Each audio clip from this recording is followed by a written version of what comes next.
ಅದ್ದೂರಿಯಾಗಿ ನೆರವೇರಿದ ತಾಲೂಕು ಆಡಳಿತದ 134ನೆಯ doctor B R Ambedkar ಜಯಂತ್ಯೋತ್ಸವ. Chincholi Chandapura tahsildar ಆವರಣದಲ್ಲಿ ಡಾಕ್ಟರ್ ಬಿಆರ್ ಅಂಬೇಡ್ಕರ್ ಅವರ 134ನೇ ಜಯಂತ್ಯೋತ್ಸವ ಅದ್ದೂರಿಯಾಗಿ ನೆರವೇರಿತು. ಸಮಾಜದಲ್ಲಿ ವಿಶಿಷ್ಟ ಸೇವೆಗೈದಂತವರಿಗೆ ಹಾಗೂ ಪಿಯುಸಿಯಲ್ಲಿ ಅತಿ ಹೆಚ್ಚು ಅಂಕ ಪಡೆದವರಿಗೆ ಸನ್ಮಾನ ಮಾಡಲಾಯಿತು.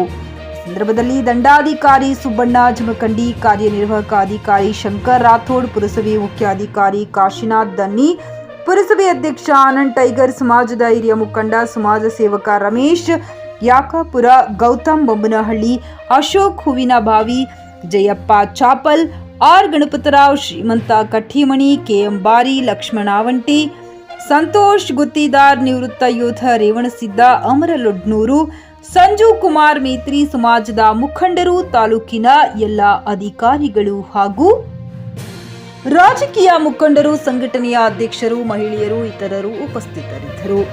Rajendra Prasad, GK news Kannada, Chincholi. ಶಾಸಕರಾಗಿದ್ದಾರೆ, ಅವರಿಗೆ ಗಮನ ಇರಬೇಕು.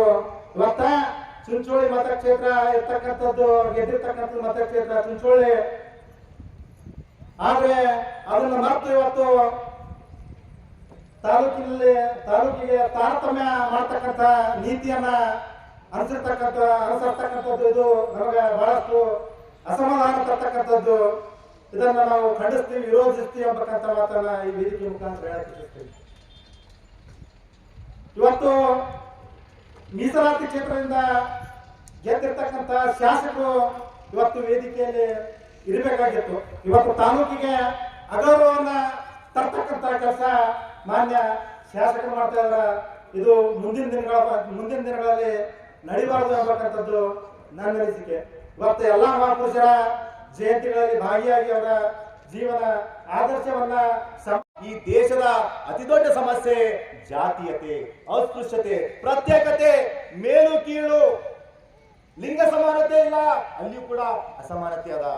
ಮತ್ತೆ ಹೆಂಗಿತ್ತು ಬಾಬಾ ಸಾಹೇಬ್ ಅಂಬೇಡ್ಕರ್ ಬರಕಿನ ಮುಂಚೆ, ಭಾರತ ಸಂವಿಧಾನ ಬರಕಿನ ಮುಂಚೆ ಅಂತ ಹೇಳಿ ನಾವೇನಾದ್ರೂ ಮೆಲ್ಕ್ ಹಾಕಿದಾಗ ಈ ದೇಶದಲ್ಲಿ ಅಸಮಾನತೆ ತುಂಬಿ ತುಳುತ್ತಾ ಇತ್ತು.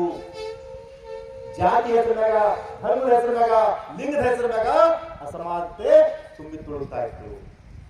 ಬಾಬಾ ಸಾಹೇಬ್ ಅಂಬೇಡ್ಕರ್ ಈ ದೇಶಕ್ಕೆ ಸಂವಿಧಾನ ಕೊಡೋಕ್ಕಿಂತ ಮುಂಚೆ ಈ ದೇಶದಲ್ಲಿ ಅಸಮಾನತೆಯನ್ನ ಪ್ರತಿಪಾದನೆ ಮಾಡುವಂತಹ ಧರ್ಮ ಗ್ರಂಥಗಳಿದ್ದವು. ಅದನ್ನ ಅನುಸರಿಸಿಕೊಂಡು ದೇಶ ಹೋಗ್ತಾ ಇತ್ತು. ಹಾಗಾದ್ರೆ ಧರ್ಮಶಾಸ್ತ್ರಗಳೆಲ್ಲ ಏನಿದ್ದು ಅಂತ ಹೇಳಿ ನೋಡಿದಾಗ ಈ ದೇಶದಲ್ಲಿ ಸಮಾನತೆ ಎಲ್ಲ ಇದ್ದಿದ್ದಿಲ್ಲ. ಅಂತ ಒಂದು ಕಾಲಘಟ್ಟದಲ್ಲಿ ನಮಗ ವರ್ಣಾಶ್ರಮ ಪದ್ಧತಿ ಈ ದೇಶದಲ್ಲಿ ವರ್ಣಾಶ್ರಮ ಪದ್ಧತಿ ಜಾರಿಯಲ್ಲಿತ್ತು. ಬ್ರಾಹ್ಮಣ, ಕ್ಷತ್ರಿಯ, ವೈಶ್ಯ, ಶೂದ್ರ ಅಂತ ಹೇಳಿ 4 ವರ್ಗಗಳಲ್ಲಿ ನಮಗ ವಿಂಗಡಣೆ ಮಾಡಿದ್ರು. ಬ್ರಾಹ್ಮಣ ಓದ್ಬೇಕು, ಬೋಧಿಸ್ಬೇಕು, ಕ್ಷತ್ರಿಯ ಓದ್ಬೇಕು, ತಲವಾರು ಹಿಡ್ಕೊಂಡು ರಾಜ್ಯಭಾರ ಮಾಡಬೇಕು, ವೈಶ್ಯರಾದಂತ ಓದ್ಬೇಕು, ವ್ಯಾಪಾರ ಮಾಡಬೇಕು, ಮತ್ತೆ ಶೂದ್ರ ಈ 3 ಬಿಟ್ಟಿ ಚಾಕರಿ ಮಾಡಬೇಕು. ಮೇಲ್ಜಾತಿಯರಂತಹ ಬ್ರಾಹ್ಮಣ, ಕ್ಷತ್ರಿಯ, ವೈಶ್ಯರ ಬಿಟ್ಟಿ ಚಾಕರಿ ಮಾಡಬೇಕು. ಹಾಗಂದ್ರೆ ಯಾರು ಶೂದ್ರರು? ಬಾಬಾ ಸಾಹೇಬ್ ಅಂಬೇಡ್ಕರ್ ಪುಸ್ತಕ ಬರ್ದಾರ ಅಂತ ಹೇಳಿ, ಹೂವೇ ಶೂದ್ರ ಅಂದ್ರೆ ಯಾರು ಅಂತ ಹೇಳಿ ಬಾಬಾ ಸಾಹೇಬ್ ಅಂಬೇಡ್ಕರ್ ಪುಸ್ತಕ ಬರ್ದಾರ. ಶೂದ್ರ ಅಂದ್ರೆ ಬೇರೆ ಯಾರು ಅಲ್ಲ, ಜನಿವಾರ ಇಲ್ಲದಂತಹ ಜಾತಿಗಳಿಗೆ ಶೂದ್ರ ಅಂತ ಕರೆದರು. ಅಷ್ಟು PhD ಪಡೆದಂತಹ ವ್ಯಕ್ತಿ ಏಷ್ಯಾದಲ್ಲೇ ಯಾರಾದ್ರೂ ಇದ್ರೆ ಅದು ಡಾಕ್ಟರ್ ಬಾಬಾ ಸಾಹೇಬ್ ಅಂಬೇಡ್ಕರ್ ಅವರು. ಅವರೊಬ್ಬ ದೊಡ್ಡ ಅರ್ಥಶಾಸ್ತ್ರಜ್ಞರು. ಅವರನ್ನ ಅವ್ರ ಇತಿಹಾಸವನ್ನ ಯಾಕೆ ಮುಚ್ಚಿರೋ ಗೊತ್ತಿಲ್ಲ. ದೊಡ್ಡ ಅರ್ಥಶಾಸ್ತ್ರಜ್ಞರು.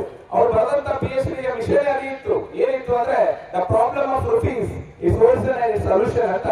ಭಾರತದ ರೂಪಾಯಿ ಸಮಸ್ಯೆ, ಅದಕ್ಕೆ ಏನು ಕಾರಣ ಇದೆ, ಅದಕ್ಕೆ ಏನು ಸೊಲ್ಯೂಷನ್ ಇದೆ ಅನ್ನೋದನ್ನ ಅವ್ರು ಬರೆದಂತಹ ಥೀಸಸ್ ಅನ್ನ ಆ ಸಮಿತಿಯವರು ಎಲ್ಲ ಓದ್ಕೊಂಡು ಅಂಬೇಡ್ಕರ್ ಬರೆದಂತಹ ಪುಸ್ತಕದಲ್ಲಿರೋ ಎಲ್ಲ ವಿಷಯನ ಡಿಕ್ಟ್ ಕಾಪಿ ಮಾಡಿ ಈ ದೇಶಕ್ಕೆ ಒಂದು ಆರ್ಥಿಕ ವ್ಯವಸ್ಥೆ ಇರಬೇಕು, ಈ ದೇಶದ ರಿಸರ್ವ್ ಬ್ಯಾಂಕ್ ಅನ್ನು ಸ್ಥಾಪನೆ ಮಾಡಬೇಕು ಅಂತ ತಿಳ್ಕೊಂಡು ಅಂಬೇಡ್ಕರ್ ಬರೆದಂತಹ ವಿಷಯಗಳನ್ನೇ ಮಂಡನೆ ಮಾಡಿ ಈ ದೇಶದ RBI ಏನಾದ್ರು ಸ್ಥಾಪನೆ ಮಾಡಿದ್ದಾರೆ ಅಂತ ಹೇಳಿದ್ರೆ ಅವರು ಡಾಕ್ಟರ್ ಬಾಬಾ ಸಾಹೇಬ್ ಅಂಬೇಡ್ಕರ್ ಅವರಿಂದ, ಬೇರೆ ಯಾರಿಂದ ಇಲ್ಲ. ಅದರ ಜೊತೆಗೆ ಈ ದೇಶದ ಅಂತಂದ್ರೆ ಅಂಬೇಡ್ಕರ್ ಅವರ 134ನೇ ಜಯಂತಿ ಆಚರಣೆ ಮಾಡಿದ್ರು ಸಹಿತ ಇವತ್ತು ಬಾಬಾ ಸಾಹೇಬ್ ಅಂಬೇಡ್ಕರ್ ಅವರ ಫೋಟೋ ಈ ದೇಶದ ನಾಣ್ಯಗಳ ಮೇಲೆ, ಈ ದೇಶದ ಕರೆನ್ಸಿಗಳ ಮೇಲೆ ಬರಬೇಕಾಗಿತ್ತು. ಬಂಧುಗಳೇ, ಒಳ್ಳೆ ಉಪನ್ಯಾಸ ಮಾಡ್ತಕ್ಕಂಥವ್ರಿಗೆ ಕರೀರಿ, ವಿವಿಧವರಿಗೆ ಕರೆಸಿರಿ. ಗ್ರಾಮ ಪಂಚಾಯತ್ ಮಟ್ಟದಲ್ಲಿನೂ ಕೂಡ ಈ ಕಾರ್ಯಕ್ರಮ ನೀವು ಹಮ್ಮಿಕೊಳ್ರಿ. ಅಂದ್ರೆ ಇದಕ್ಕೆ ಅರ್ಥ ಏನು ನಾ ಹೇಳೋದಂದ್ರೆ, ಜನರಲ್ಲಿ ಡಾಕ್ಟರ್ ಬಾಬಾ ಸಾಹೇಬ್ ಅಂಬೇಡ್ಕರ್ ಬಗ್ಗೆ, ಅವರ ಜೀವನ ಚರಿತ್ರೆ, ಅವರು ಹೋರಾಟ, ಅವ್ರು ನಡೆದು ಬಂದ ದಾರಿ, ಅವ್ರು ಮಾಡಿರ್ತಕ್ಕಂಥ ಕೆಲಸ ಕಾರ್ಯಗಳ ಬಗ್ಗೆದಾಗ ಜನರಲ್ಲಿ ಅರಿವು ಮೂಡಿಸಲಿಕ್ಕೆ ಈ ಒಂದು ಕಾರ್ಯಕ್ರಮ ರೂಪಿಸ್ತೀರಿ ಅಂತ ನಾನು ತಿಳ್ಕೊಂಡಿನಿ.